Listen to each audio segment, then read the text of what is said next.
It's 10 o'clock. We're gonna kick off. We're gonna start. Yeah, yeah.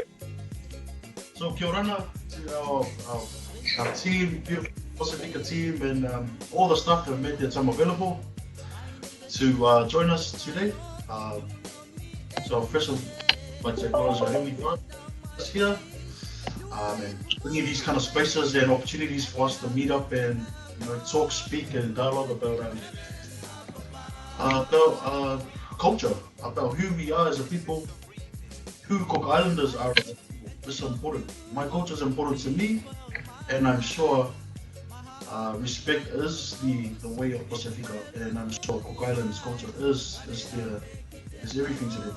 So I acknowledge Thomas Tarurongo Wynne, advisor for William, someone of that status to make his time available for us. Man, let's go. We appreciate it. It's, thank you.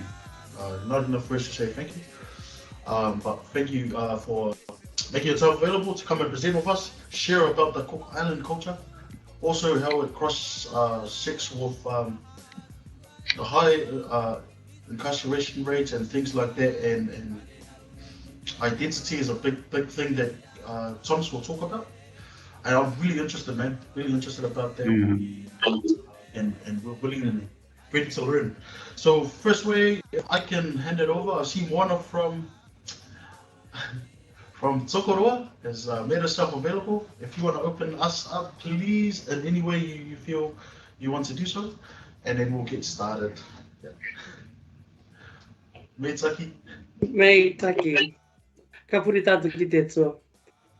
E te tua mana, te tua te ki te aroa i takinga mei taki, te ia mātou tō o witi i te oranga atu tā mātou akamitaki anga ki a koe i te ia rā.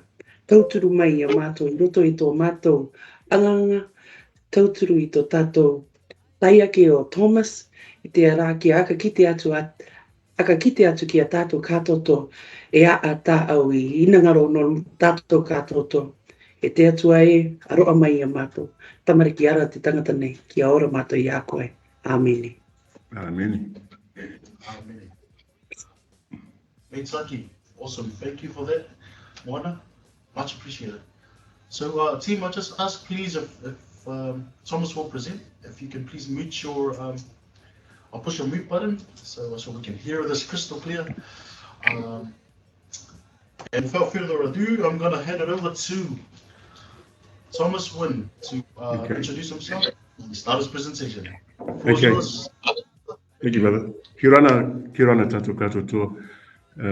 Lovely to have share this space with you guys, and hopefully provide some tools and reflection, and some critical thinking around this topic today, which is something very close to my heart and my sister's heart, of course, which is ourselves, Cook Islands people. Just a little bit about myself.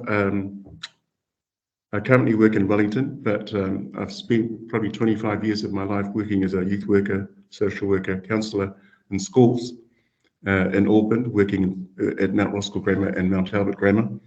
And then I moved to the Cook Islands, and I was working as a counsellor there in the high school there for 7 years. And then I moved to Aitutaki, and I was a year there working in the high school there.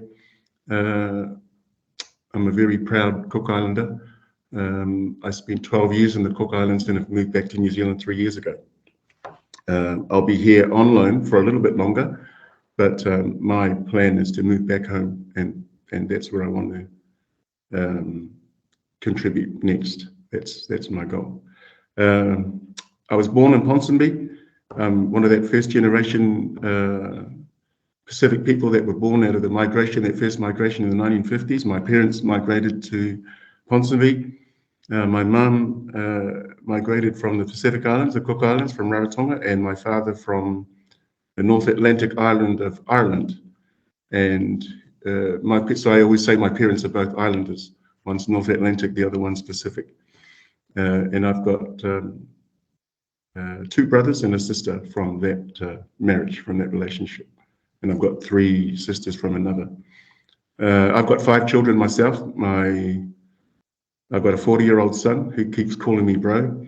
and I've got a 27-year-old daughter. She's the youngest. I've got 8 grandchildren, which is why I hide in Wellington, because they're all up in Auckland, and that way I can see them and then give them back and then go back to work. But today I wanted to just give you maybe a bit of an overview of the Cook Islands.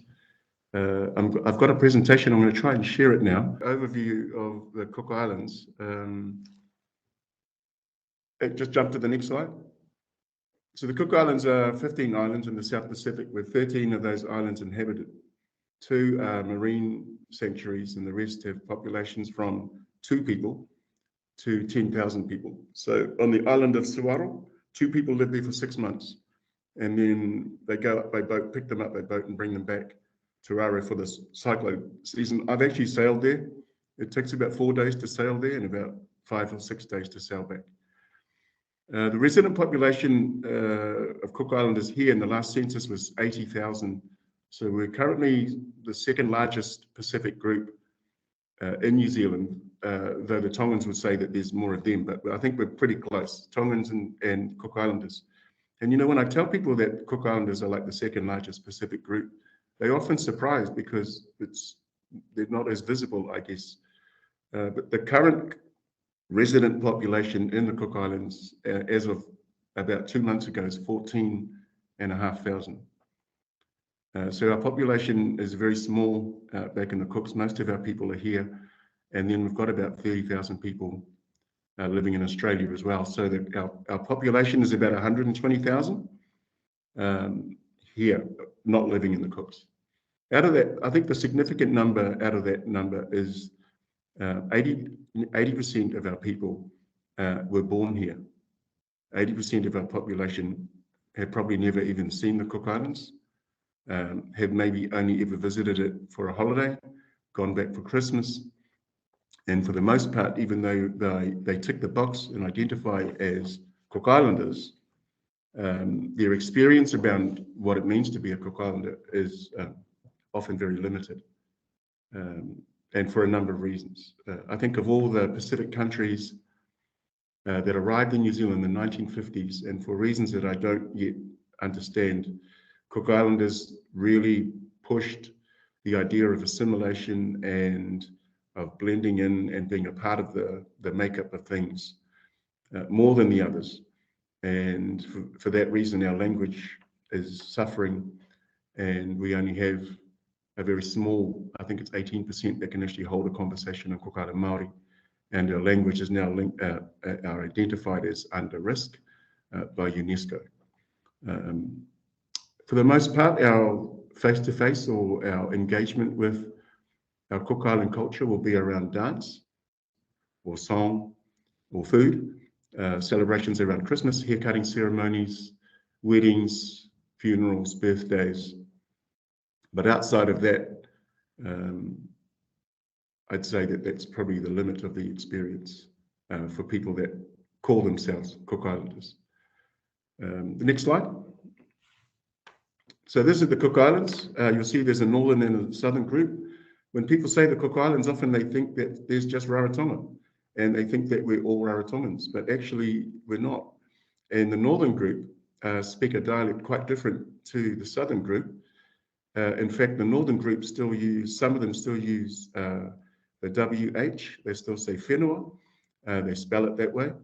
The northern group of Puka Puka, they use S's and L's, very similar to Tokelau and Samoa, their language. For Inua Manu, where my family's from, our language is probably closer to Tahitian. So or our dialect is probably closer to Tahitian. So when you say the Cook Islands, what you need to be clear when you're speaking to a Cook Islander, which island that they're actually from, because it's almost offensive to call somebody a Rarotongan when they're from Aitutaki, or an Achuan, or from Puka Puka, or Nassau, or Suaro, or Manihiki, or Rakahanga, or Penryn. So what I'd say to people is, think of the Cook Islands as 15 confederated states that were brought together by the New Zealand government in 1901. And just on that, Cook Islands is not our name. That is not a name we choose. That is not a name that we were given the choice of. It is not a name that the people chose. It's a name that the New Zealand colonial government decided in 1901 when they passed an act extending their boundaries that included this group of 15 islands that they then decided to call the Cook Islands. So unlike Samoa and Niue, Tonga, Hawaii, Tahiti, all of them retain a traditional name for themselves. For us as a group, one, we've never had a traditional name because we've never been a traditional group of 15 islands. We really were an experiment of the New Zealand government linking us all together. And in fact, when the Cook Islands first became the Cook Islands, it was only 3 or 4 that were included plus Niue. So when the New Zealand government formed the Cook Islands, Niue was a part of us.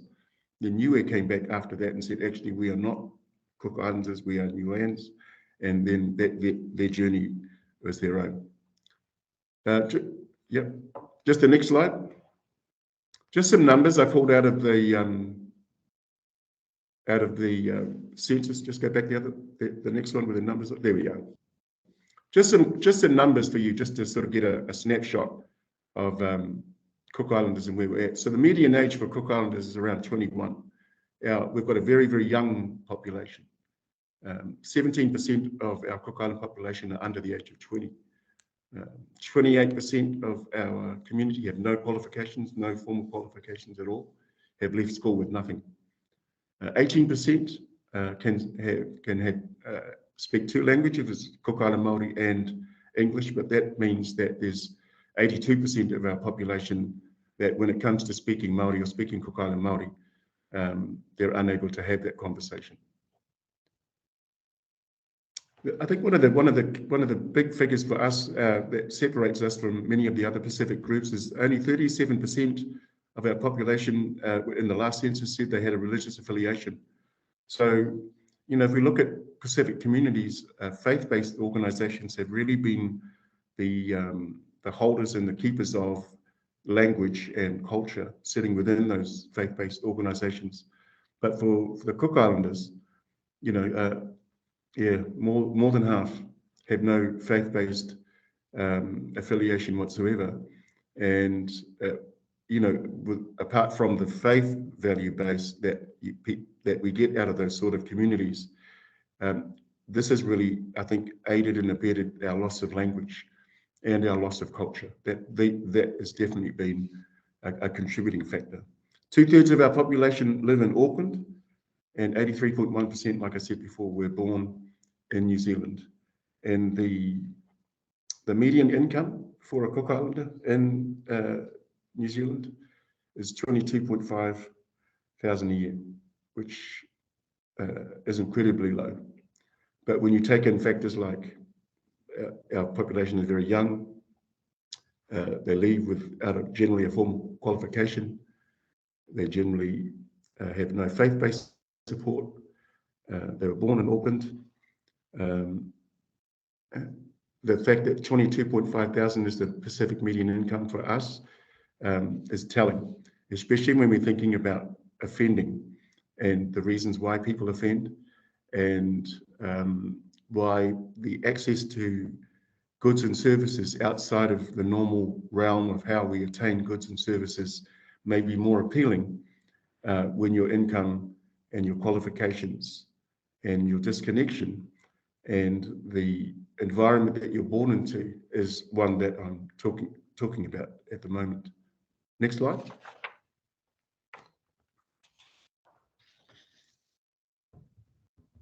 So if we look at housing, employment, education, the ongoing effect of poor housing conditions and overcrowding remains problematic for Cook Island people, with these housing conditions feeding into social issues around health, social well-being, education and employment. Literacy or the lack of literacy and early exit from the school system are factors that also feed into the Cook Islands offender, but none more, in my view, than the issue of identity, you know, loss of culture and connection.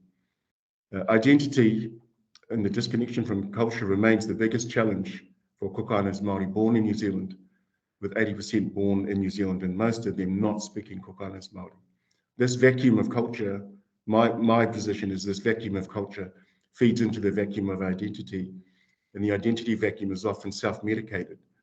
And this is often the trajectory into drugs, drug use, drug abuse, and drug culture. I can't overestimate, where I think that this is an issue so deep for us as Cook Islands people. Especially, I remember for myself just being surrounded by Samoan friends that had a strong sense of culture and a strong sense of connection to their language and their identity. And the thing is, when you're surrounded by people that have what you don't have, it just accentuates what you don't have. And I always felt that for myself, I always felt that emptiness around ideas of culture and identity, which was very much why I went home in the end, because I knew there was only one place that was going to fill that cup for me, and why I intend to go back, because I like my cup being nice and full. And there's only one place for me, there's a source to make that happen. But that doesn't mean it can't happen here. But I think when we think about the Cook Island offender, if we have these sorts of ideas for us around what it means for that offender potentially to be a Cook Islander, then we may understand some of the behaviours and some of the decisions that have flowed on from that person in the trajectory of their life as a Cook Islander, identifying as a Cook Islander, and then of course turning up in your service as an offender that's a Cook Islander. When you go to we can jump in the next one. I often think this one because it's something that we say a lot, and we always talk about, and you hear it every time at graduations and when people succeed. But our grandparents and our parents migrated here so that we could have a better quality of life. That's the mantra. That's what we say. That's what we say about our parents when we think about our grandparents, when we think about their sacrifices. And yet I ask myself, for us as Cook Islanders, or even as Pacific people, from 1952 to 2022, have we asked ourselves the question, have we achieved what our grandparents and parents sacrificed everything for? Have we actually achieved a quality of life that they dreamed of?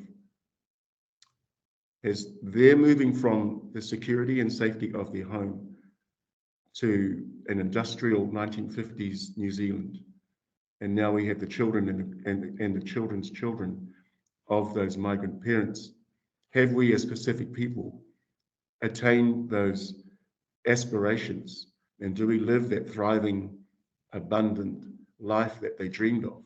Because if we haven't, then we need to ask ourselves some serious questions as to why that hasn't happened. I think about my grandparents that moved here, and now that I've lived at home, I know what they left.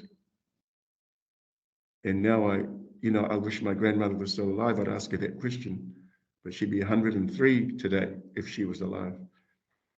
Grandma, was it all worth it when you look at where we are as a people and where we are as my children and my grandchildren and the life that they live? Or should you have stayed? And we just would have just built our lives there, because I've lived back in the Cook Islands, and I can tell you, for me, for those that stayed, I think their life is better. I actually think that they were able to achieve more and grow more. And for all the deficit that we felt we had in 1952, I can't help but think that if we would have stayed home and just built our economies there, that our lives would have been quite different. And our language would have been in a much healthier state. Our culture wouldn't have been commodified as it has become to tourism. And I think as a people that we would have had resilience factors that would have enabled us to better travel and maybe migrate, but with those things intact as opposed to letting them go. And I think to myself, of course, was prison their dream for us? Of course it wasn't. And, to see our sons and daughters in prison, that was not part of the dream. But unfortunately, we see more of our young men and our young women entering into, being incarcerated. I've had family members incarcerated. very close to me, incarcerated, that had done time not only in Australia, but also here. I've had very close friends of mine incarcerated. You know, I was visiting family in prison last year, and I sat there. I remember visiting family in prison last year at Spring Hill and looking around the room and just looking at the potential that was sitting in that room. And I was sitting there asking the question, not only of my family member that was sitting there, but of all the sons that were sitting in that room. Why are you here? You know, what were the circumstances that brought about for you to be sitting in this place as opposed to being out there thriving, which was the aspiration that brought our people here in the first place.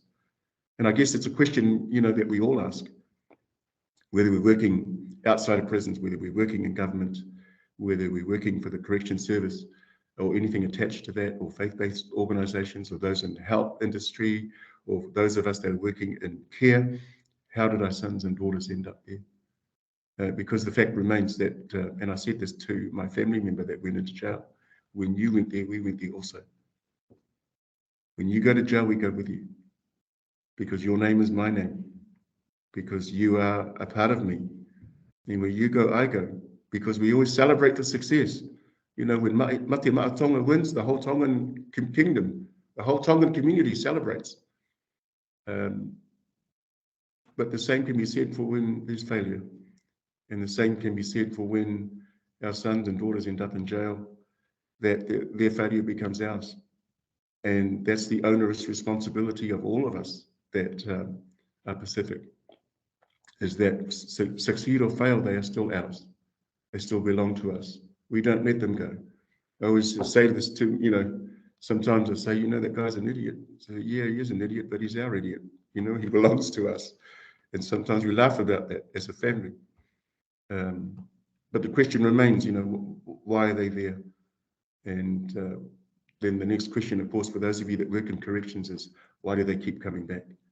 Because it's one thing to be an offender and to find yourself in jail. But when we have recidivism, then there's a larger problem. And I think there's a larger systemic problem that we have to deal with.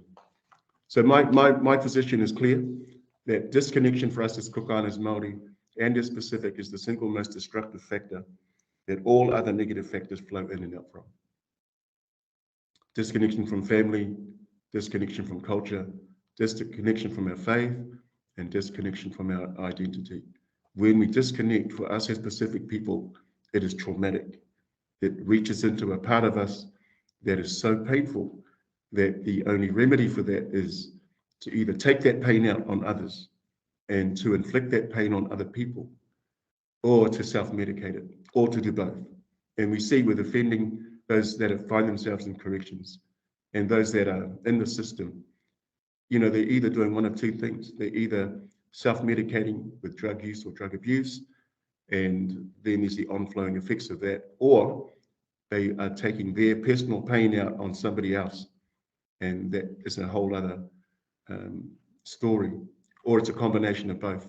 And if we think about self-medication, and if we think about inflicting your own pain on others, then that's just disastrous. It just destroys not only the person, but it destroys every single person that they're in contact with. And, you know, we try and make sense of it. But you, of course, you know, as corrections, you have to deal with these people every day. And which is why I think, you know, your role as Pacific people in the correction service is absolutely critical, and why we need more Pacific people in there.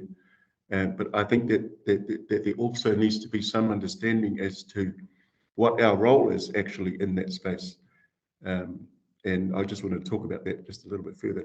Next one over.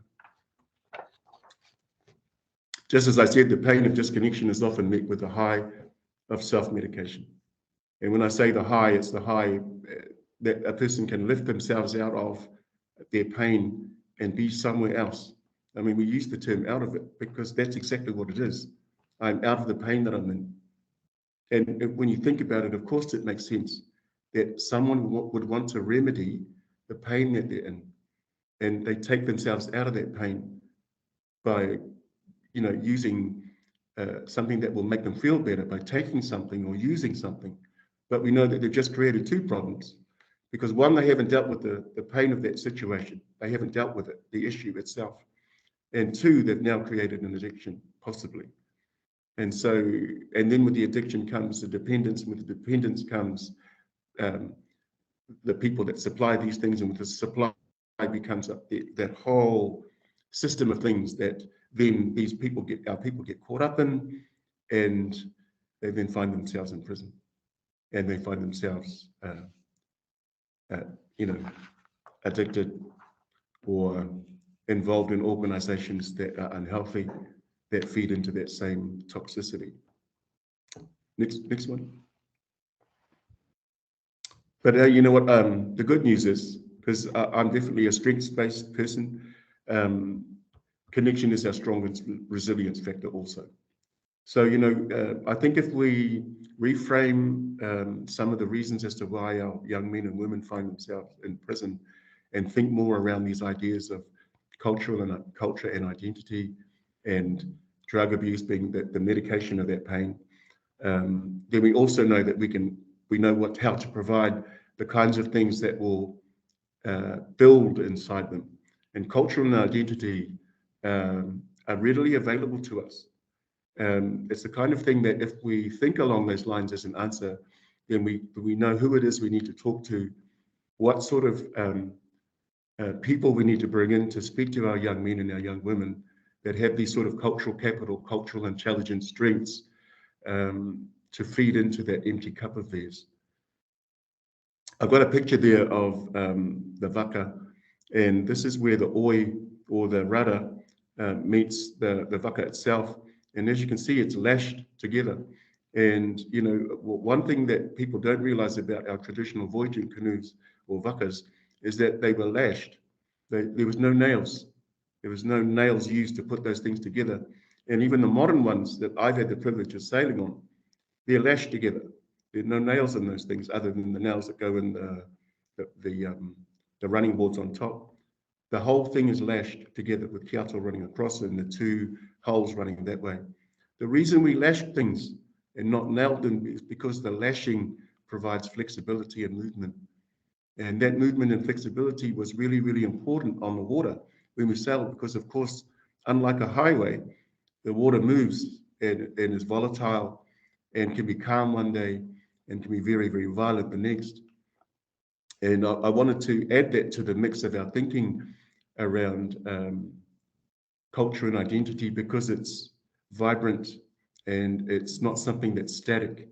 And if we look at our offenders, very often they've brought into their lives to fill that cup a whole new culture and a whole new identity to fill that empty void. And often that's based around gang culture, and sometimes it's African American youth culture. And with culture and identity comes language. And as we see with our young people, their language has changed. The way they talk has changed. The way they think has changed. And that's because they've adapted a new culture. And so my thinking is, we need to confront that culture that doesn't belong to them. It's actually not who they are. And really think about helping them to better understand who they are. Because when you have connection, culture, and identity, and you know who you are, I'm adamant that you'll never find yourself in jail. You'll never be a person sitting behind bars, and you'll never find yourself, at the services of the correction services, because identity is absolutely important for who we are as a people. Next slide. So here's my question to you, as I was thinking about this. Who then is capable of guiding them to connection again? That's to you all. And when in schools we use this a Latin term, it's locus parentis, and it literally legally means when that kid leaves school and comes to school, they're in my care and my responsibility. And when they leave school and find their way home, they're then in the responsibility of the parents. Now, for whatever reason they find themselves in jail, the fact remains that for those of us at Pacific that are working in that space, they are now yours. They are now in your care.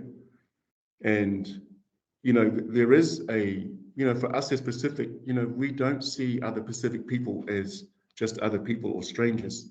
We do make connection with them because they are ours. My question to you is, what then do we do with them while they're in that space? Because there are two very different ways that you can deal with these situations. And, I've had friends and family work in the correction service, and some of them have had some very interesting ways as to how they saw their role as correction officers, and we probably disagreed in the way they saw their role. And I think it's probably critically important, if we want to see these young men and women not return to prison again, that the role of the correction officer is absolutely integral, because you are the face-to-face, day-to-day person that they see and interact with and deal with, and you have the opportunity to speak to them where we can't. For those of us that are outside the prison walls, the families and friends that come in on a Sunday, to sit for an hour or two with our family members, we get that very, very small space to connect with them again. But the people that actually have the onerous responsibility to connect with our sons and our daughters are yourselves. And I think it's critically important that we get that right, or they end up back there again. And, when we think of the sacrifice of our grandparents and our parents, we don't want that pathway for our children or our brothers or our sisters. And, I don't know why people join the correction service. I mean, there's probably a plethora of reasons, but the fact remains that you're there. And for us as families, I can say for me, as a family member of someone that was incarcerated, it was really important to me that I felt that the people that were seeing my family member each and every day were able to build him in ways that I couldn't, because I couldn't be there anymore. Now, here's an interesting story, just as an aside. I had a family member that was locked up in Sydney, and I went to visit them in Sydney. And as I was walking out of the visiting room, I heard this guy yell out to me, and it was a guy I went to school with, and he was working there as a prison officer. And he just said to me, "Hey, Tom, nice to see you." And he said, "Who did you come to see?" And I told him who I'd come to see. And he said, "Hey, you know what? I'll just keep an eye on him for you. That'd be good." And you know what? That just really settled my heart, knowing that I had to hop on a plane and come back to New Zealand, just to know that, a very good friend of mine, a Pacific guy, was there in Australia, and that he would at least have line of sight of my family member that was there. So, from a personal perspective, it was critically important. And I'd like to think that, for you as prison officers, you too see that as a part of your role. And yes, you know what? It's not in your job description. That wasn't part of the interview process, I'm sure. But as Pacific people, this is the responsibility we take on, because they are our sons and they are our daughters. Okay, next one. I tried to use this, what kind of graphic can I use? And that was the best one I could come up with. So, you know what? Let me just say this to you. I hate the term screw. I absolutely hate it. And we should never, I think, let that term be applied to ourselves, because that's not who we are in any space or in any situation. And other people may refer to us, corrections officers as that, but I've never used that term, and I've never been in prison, of course. But actually, I did get locked up once, but that's another story. I was a teenager.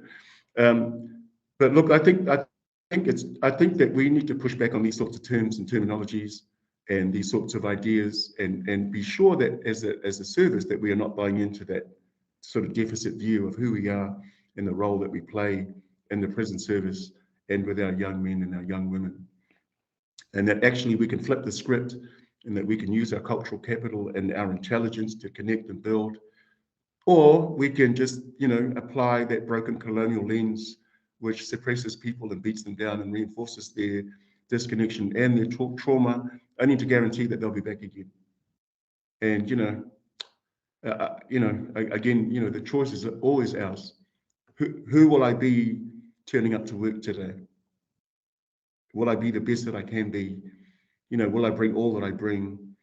Can I bring my cultural capital and my cultural intelligence to work? Absolutely, I can bring that, because these are the things that makes me different. I am not just a corrections person. I'm not just a person working for the corrections service. I am a Pacific person working here, and I'm here, and I bring my cultural capital with me, and I bring my cultural intelligence and my ability to connect and my ability to build and my ability to say no to those broken colonial ways. I don't need to behave that way. I don't need to treat other people that way. And I can actually show people that probably need it more than we realize that there is another way to live your life, and that I can be better than what I was yesterday, better than the way that I came in, and that, I guess I can reflect what I'm hoping that they will look to become, so that they don't return here ever again. I mean, look, people turn up to prison for a whole bunch of reasons. Sometimes it's just dumb decisions, sometimes it's bad company, sometimes it's dumb decisions, bad company, terrible circumstances, all of those things. For whatever reason, they make their way in there. For whatever reason they arrive, we don't have any choice over what happens, how they got there.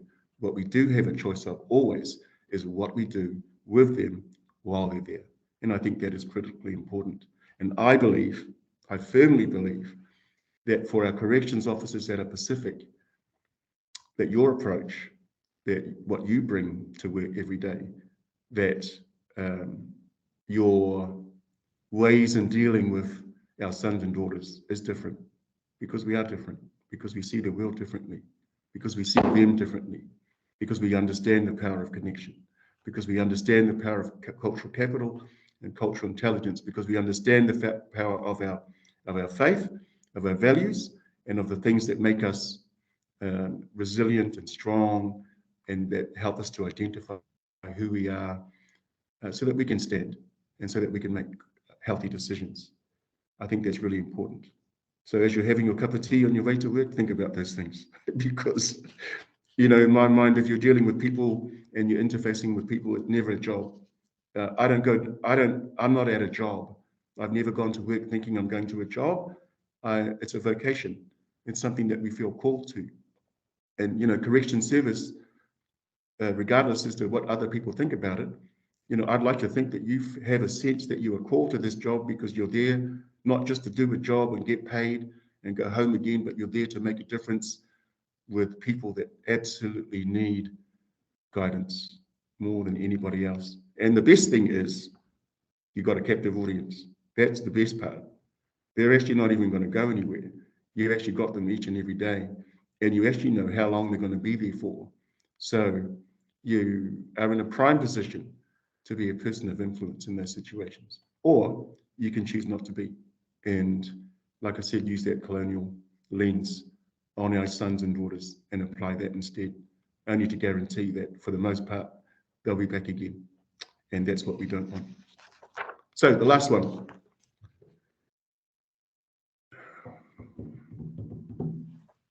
Look, as I said before, when they go to jail, we all go in there with them. Our dreams are jailed along with theirs. And, my plea, my hope and just us having this time together and sharing space together is that that's all of us that have had family members in there, we need your help. We need you to help our Pacific sons and daughters to see who they are again and to help them reconnect. And if we can just do that, then I think we have a greater chance of, one, their time in prison being meaningful, and for the most part, that when they finish their time inside, that we never, ever, ever see them again, and that they leave prison with a sense that there's another path for them, and that they can make other decisions, and that they can fill their cup in other ways, and that they can never return to that place again. Now, I just wanted to finish with just a quick story, and I mean quick. And this is me personally talking to you about my own personal situation. So my brother was incarcerated, and he was the one at Spring Hill, and he spent 4 years in Spring Hill. And I'd talked to him about this already, so he was happy with me sharing that. Um, he did the Māori course while he was in there, and I saw him change his life because of that course. Because what it did was, it was the first time that he'd ever been confronted with the question around who he was. And he's a Kokala Māori, but he took aspects of that Māori unit and the Māori learning around identity, and he applied it to himself. And for the first time in his life, he stepped out of that place where he was, and he started asking questions around who he was, who he was connected to. He would write to me and ask me for our equivalent of a pepeha, and who are our great-grandparents, where is our marae, where's our maunga? And you know, I had never had that guy ask me those questions ever. And for him to ask those questions said to me and my mum and my family, as much as it was hard to see him going into prison, what he was confronted with while he was in there changed his life. And when we went down to Spring Hill to pick him up when he left, and he's been out now for 2.5 years, here's what he said to me as he came out with his little bag of goodies and his grey tracksuit and whatever else he had on. He looked at me and he said to me, I'm never going back in there again. And that's the decision he stuck to. And we as a family have supported him in that. And that happened because of what happened while he was in prison. And that happened because of the program that you were running in there. And that happened because of the correction officers that were there that spoke to him about these sorts of things. And so, and this is why I say, you know, I don't speak to this just as an idea. I speak to this because I know I've seen it work, and I've seen it happen, and I've also seen it not happen, and I've also seen people go back in again. So, look, I want to thank you for your time today. I really appreciate the opportunity just to share space with you. By no means am I an expert in these things, but I am an expert of my own experience and the things that I've seen. And I just value the time. And look, if you have any questions, I'm more than happy to answer those. And if there's a conversation that needs to happen after this, absolutely, let's just make time and talk more. So I'll give it back to the chair. The floor is yours.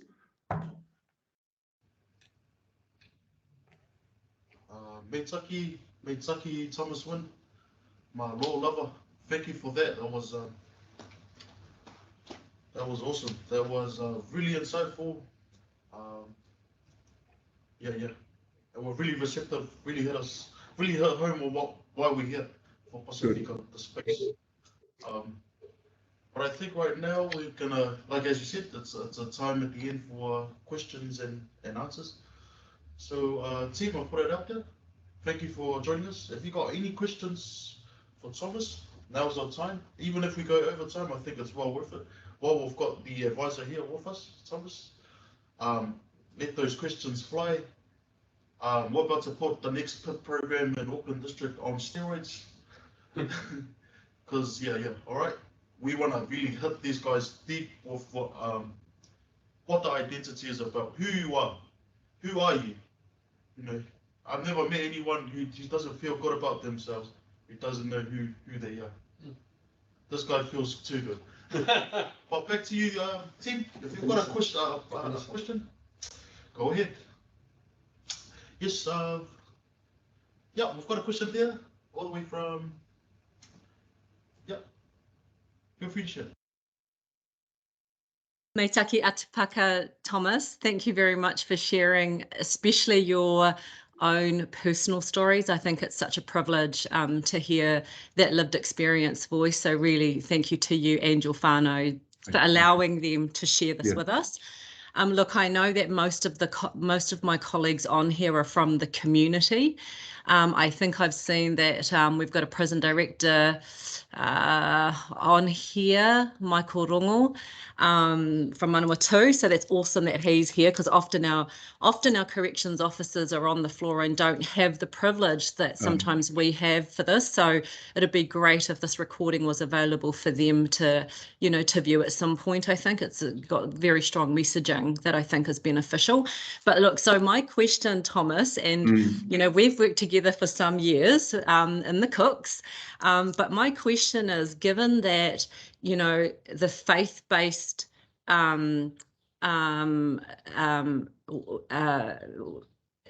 way forward isn't really there for you know, for our young people from the Cooks, or even our older people from the Cooks, what would be your suggestion as community practitioners of how we actually help build those connections within the community if we don't already know what they are, or we can't seem to find them like naturally in some of the faith-based organizations? What kind of advice would you have for us? Yeah, I think in my current role, you know, there's definitely been able to identify there are key people in our community that are providing some of that identity role provision for our community, and they're generally not faith-based. They're generally just working in education and outside. But you know, that's a great question, because this leans into that. You know, if you want to ask the people, ask the people. If you want the answer, ask the people in their community. And I really think that, you know, it's a matter of gathering some of our key community people together and asking them, who are those people in your community? Because they're there. I mean, I could run off half a dozen names of people that I think that I could point in that direction that could provide this sort of input. But to be, and I guess if we cast the net further, it all depends on budget. I mean, there are some key people in the Cook Islands, and Rarotonga especially, that would be able to provide that sort of cultural insight at a depth and a granulation that probably you can't get here. And look, for the price of an airfare and getting people here, you know, we can get the sorts of taonga people here that are built around our kōrero and our peo Māori that would be able to provide that sort of deeper insight. And, you know, when you, like I said, when you meet people that have that depth, you know they do, because you realize your own shallowness. You know, it sort of becomes really apparent. So those people are there in our community, without a doubt. It's just about asking the right questions and steering it, you know, in the right direction. And I'd be more than happy to help with that. But I could point you to other people that could help with that also. So yeah.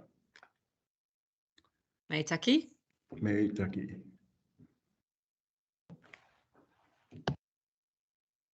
Well, kia ora everyone. I'm going to chime in before anyone else jumps in here. Junior MacArthur, practice leader down in Hawke's Bay.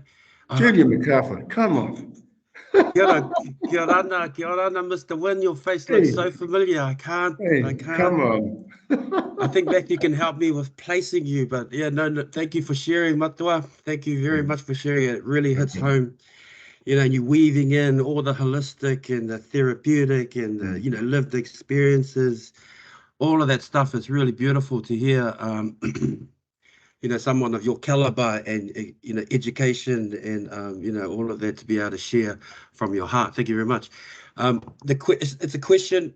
It might be a question. It might be more of a statement, but just, I really think, you know, the Hokairangi model, I think, you know, it sets a real nice model for us Pasifika to follow up on and to really as a goal for us, because I think there's a lot of research gaps. I think there's a lot of information gap. I think there's a lot of practice gaps in our Pasifika space.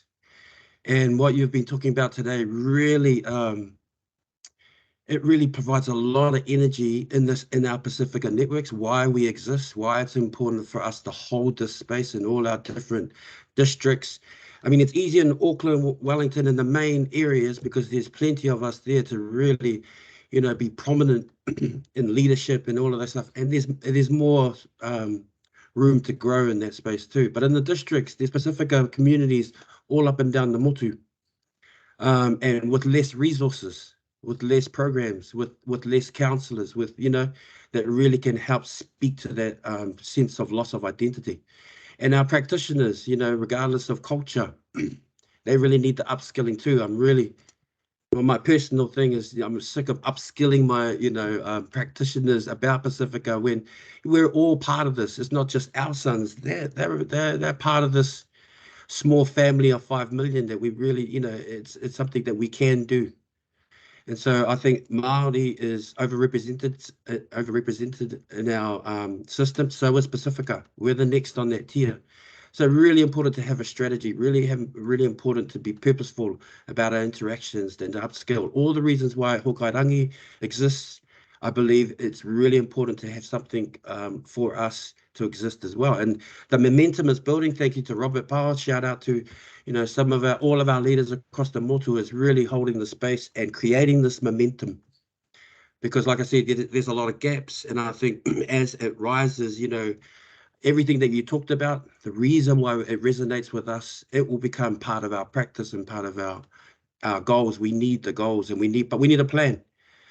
You know, we need a plan, and for us to then interpret it in our own districts, and some of the good things that I've noticed coming from Auckland and being in the smaller districts, that even though we lack sort of government resources or specific institutionalized support like the agencies, we lean on each other as Pasifika practitioners. That network is still there underneath, you know, all the other government agencies and the NGOs and all that there, you know, just like we do. We just make it happen. We see the need and we address it. And whether we do that officially or as Pasifika practitioners that are connecting, you know, I connect with Wynne and we're connect, you know, social development, Ministry of Education, all of us, we see the need and we want to help our people. So thank you for just adding to the momentum of this corridor. I really appreciate it. It's nice to see you. You're looking really good. Nice to teach, and just on that, Junior, you know, I think again, you know, we you know, we can make a lot with a little. You know, when there's 8 of you sitting around the kitchen table and there's a loaf of bread, you know that we're going to have to make that last for today and tomorrow. You know, we are resourceful. You know, we can make best of the resources that we're given. I mean, I think. Sometimes, you know, yes, I wish we had more, but it's, you know, there's a hunger and a creativity and an initiative that's born out of our lack of resource that makes us even more resourceful. And sometimes I think if we had everything that we asked for, that we wouldn't be able to function at the level that we do. But there is a sense that with most things that we're sort of building as we go, you know, so, you know, sailing the waka as we go. And as we sail the waka, you know, we're sort of putting things on board and that's okay. You know, that's not a bad situation to be in, because there are critical things that we learn as we're doing that enables us to not only reach the waypoint we're heading towards, but the waypoint from there and onwards. And that's how our people conquered the Pacific, but with that sort of attitude. And I think that if we drop down into that cultural capital and draw up that sort of indigenous knowledge that we have sitting within our DNA, then these things become straightforward for us. You know, we operate at this level anyway, but we don't always articulate it because it's just what we know, and it's just because it's what we know, it's what we know. But actually, if we take a step back and we reflect on that, actually, there's a whole lot of stuff sitting in there. And you know, I know for myself, I think when I've been sailing on a waka for 4 days, we're about 900 miles out from Rara. And we're sitting on the deck one day, and I remember just sitting there thinking to myself, wow, our tupuna are amazing. The fact that they were able to do this on huge wakas with people on board and pigs and chickens and food and water and everything else, and go from island to island to island to island and conquer an area larger than Russia. Yeah, I come from pretty good stock. You know, there's not much that I can't handle, and any problem that comes my way, I'm okay. You know, because I come from a people that more than survive, we're thriving. Look at us, we're still here. You know, we're still punching, we're still doing well. And you know what? I remember the captain saying to me one day, if you fall in the water, I just want you to know it's going to take 45 minutes to find you again. Now, that wasn't the kind of thing I wanted to hear. But you know what? Sometimes our sons and daughters fall in the water. And sometimes we have to circle back to get them. And sometimes that takes time. And sometimes they drown and we can't save them. But, you know, there are those that we can save. And we just have to ensure that when we need to circle around, that we know how to tack and change and maneuver those sails so that we get there quicker, and so that we can pick them up and get them back on board and get them back, in the direction that they need to be in. And, the waka as a metaphor is so critical for us as Pacific people. And I think, my time in Raro sailing on the waka has really embedded itself in the way I think about a lot of things. So hopefully that's helpful, to you. And like I said, if you want to talk about this more, we can talk about this more, but lovely to see you, Junior. Lovely to see you, brother. Hey.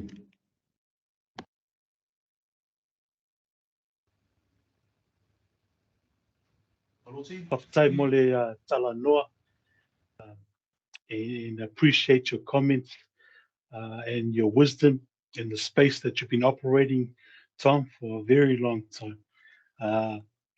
Vital in the sense that reconnecting with your homeland. You've grown so much, and your ability to articulate and share your concerns.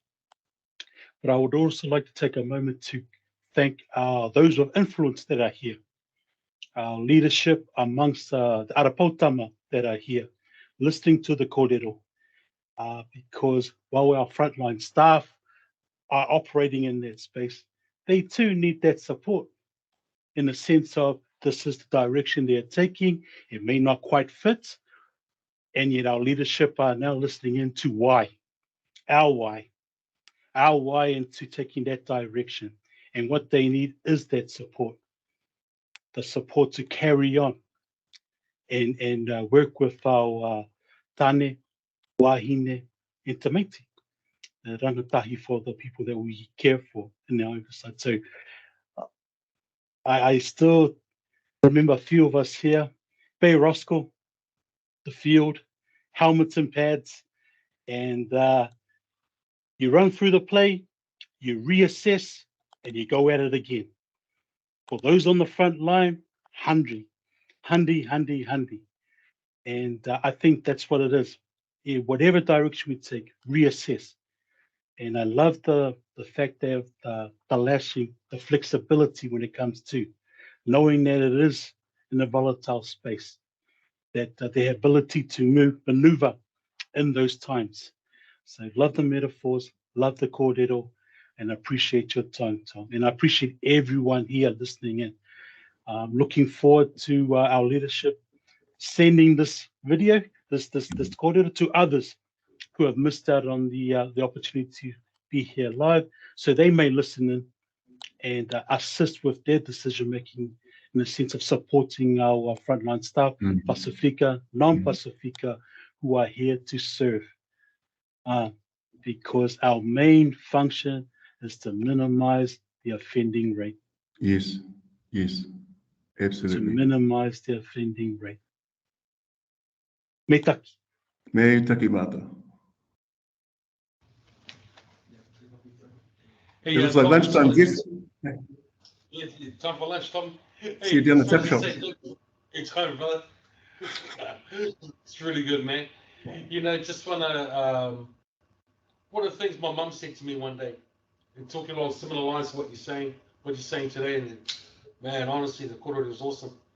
She turned around and said to me, she goes, you know what the problem with our people is? And now, as you know, with Fijians, she said, we've lost our edge. And I said, lost our edge? She said, yeah, we've lost our edge, son. Come over to New Zealand, they're part of the 60s migration. And it was all about, the fact being that once upon a time, one of the things my mum said to me one day, and talking along similar lines to what you're saying today, and man, honestly, the kōrero is awesome. She turned around and said to me, she goes, you know what the problem with our people is? And now, as you know, with Fijians, she said, we've lost our edge. And I said, lost our edge? She said, yeah, we've lost our edge, son. They had the guts to turn around and just do things, right? We're just going to go ahead and do it. But we become too comfortable. And when you become too comfortable, you assimilate too much, and everything starts to look vanilla instead of you representing who you are.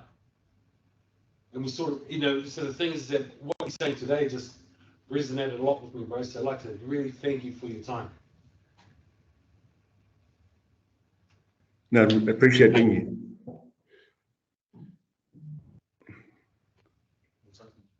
Okay. Is it, the floor still open? Team, we still can make time, 5-10 minutes available. If you've got anyone's got any burning questions for the advisor, Thomas Wynne, feel free to share. Kia ora ana from the 16th star. Oi, From the toko roa. Islands. Kia ora Here we ana. go. Here we go. Here we go. I actually, I like our Fijian brother over there really resonated with me in terms of the loss of our language due to assimilation. And the reason why that, because our current theme for this year is atuitu iau ki te one o toku uitupuna. So in terms of the solution being connection, and to atuitu our people to the soul of our tupuna, this whole presentation makes sense. And so to you, Thomas, I just wanted to say thank you. One of the things I struggle with all the time is people refer to us, and even amongst our Pacific brothers and sisters, is, oh, lalokonga, you are lalokonga. Ka ore, I am aizutakian. And so people ask me all the time and say, why do you get mad at that? Why do you get mad at it? Yeah. And the reason is because it's like calling all Samoans Apians. Yes, yes. And so yes. the thing is that we are different. Today, to reminded us that there are 15 islands, 2 of them are, and there's an identity for every single island. There's a dialect for every single one. Every island gives you your uniqueness, and to be able to use that in this space and use it as a way to influence, and then to influence our practice. I'm encouraged by your arara today. So thank you for sharing, and I hope that we continue to work the Pacific Network space, so that more of us become. I've only been in corrections for like 3 years, but to hear this autara today has been really just reinforces how important we are, and to continue to use our own knowledge, our cultural knowledge, in our own practice. And so grateful. So I didn't have a question, but I just wanted to say thank you for confirming the things that we're here to serve. We're also here to influence using everything that's unique to us. Absolutely. So me te kia tapa. Thank you, everybody. Me te ki nui nui. Whoops.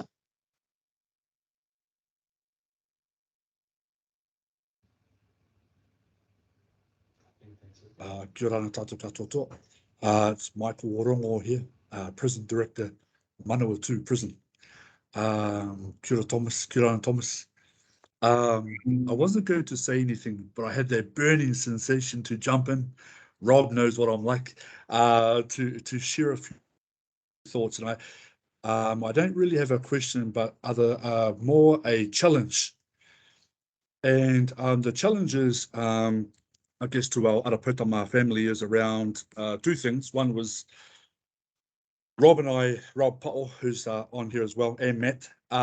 We've had discussions in the past around why can our Pacific sisters and brothers not see themselves in influential leadership positions? Why did Michael Rongo have to be the first Pacific Island prison director in Araputama? Those sorts of things, and so I just wanted to put out a challenge, a widow out there around, be that, your potential, grow your potential. I would love to see more of us Pacific people in really high level leadership positions. We come with a lot of knowledge. We've already seen it across all the talanoa, all the kōrero that has been shared today. And I feel like if we can be authentic and we can share our kōrero in our specific space, but I would challenge us to think bigger so we can really influence change across the network. Yep, I can create change. I can create intentional space for practice and what have you within my prison. But I can't do it alone. We can't do it alone. And I think collectively we can create awesome change. But that's my little 2 cents worth. And I just wanted to share, being authentic, your most authentic self. 3 words stand out to me as a Cook Islander from Mangaya: big, bold, and colourful. And big is not my size or the size of my plate; it's my personality. My boldness is about how far can I go to push things or push people. So that's my little 2 cents worth. I really appreciate your sharing your thoughts with us, Thomas. They really resonated with me. I didn't know I was a Cook Islander until I was 14 years old. Geez, that's crazy, right? And as I go back home yearly, apart from COVID, I miss home, and I love my people there. So I just want to leave those thoughts with you. We need to see more change leaders of the Pacific people in Arapotama. That's me. Kia ora. Kia ora. Hey, me taki ngao, Michael, can I just say something to that, just in reply? There is nothing small about us. We were never born for smallness. I really absolutely believe that. And like I said, when you see what our people have done in times past, we should never be categorized or identified or understand each other from our engagement with as migrants here. Our history goes back thousands of years before that, and what we were able to achieve there has stood the test of time. And I always say to people, we are the original entrepreneurs. We are the risk takers. There is no way that you can step out of your taro patch, get on the beach, hop on a waka, and sail for 1,000 miles without having courage, the ability to take risks, and to imagine things that haven't even been seen yet. There's no way.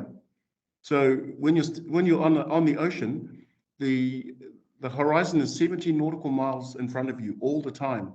You can't see any further than 70 nautical miles in front of you. That tells me that you have to dream about what's beyond that 70 nautical miles. That ability lives within us. So absolutely, brother, I absolutely agree. We should be stepping into leadership roles because that's who we are. And we should be working together and creating momentum and encouraging each other and providing spaces and providing ladders for others to come up, because that's who we are. That's how we operate. If we are going to operate in our cultural, authentic selves, then that's what we do. Absolutely agree. Smallness is not for us. That's not us, by no means.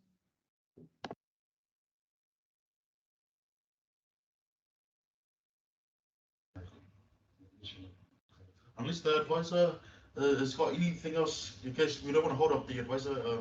I know you got a busy day. You let us know when the time's up. Yeah, I need to go. Okay. Okay, team. I think we'll park it there. But we've got an awesome link here with Thomas Wynne, the Sungai Thomas Wynne, the advisor. We are so grateful, so privileged to have had you share your presentation with us and all the different leaders that we've heard of today, from Junior down in Napier, Ma'alolava, Rob in Wellington, and also the district manager, the prison director down in who just spoke. Man, so awesome leadership there. Thank you, mate. Thank you for your presentation. And we're going to make use of it, and we want to keep the dialogue going and turn it into actions and results for our people that we work with. Yeah, because man, the message was awesome. I want to leave the final words with you, Thomas, if you have any final words and thoughts for us. And then we'll get our sister, Rana from Tarurongo, to close us off. And that will be us, team. It's been great. It's been awesome. No, I just want to say thank you, really, just thank you for the time. I really appreciate the opportunity to share space with you all, to share ideas and to encourage you all. Let's move forward. Let's keep arikumua. Let's keep going. Our sons and daughters and families are depending on it. So, hei taki mata. Me taki, thank you, ngā. To everybody who's inside this chat today, may God bless you all in every single space where you're at. May God bless you. Ka pure tātou ki tētua. Tētua e aroa mai a mātou. Tamari ki ara te tangata nei. Ki a ora mātou i a koe. Amen. God bless you all. Ka kite. Thank you. This is the remix.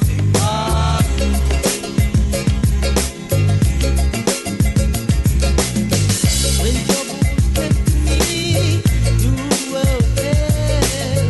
I needed someone to cry on. You love me and you said, when tears ran down my face, you wiped them all away. And now that you have gone, you're going to heaven up above. This is the remix. I sit and think of you. Tears swell my eyes.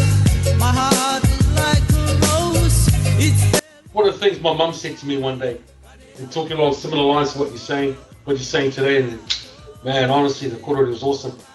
She turned around and said to me, she goes, you know what the problem with our people is? And now, as you know, with Fijians, you know, she said, we've lost our edge. And I said, we've lost our edge? She said, yeah, we've lost our edge, son.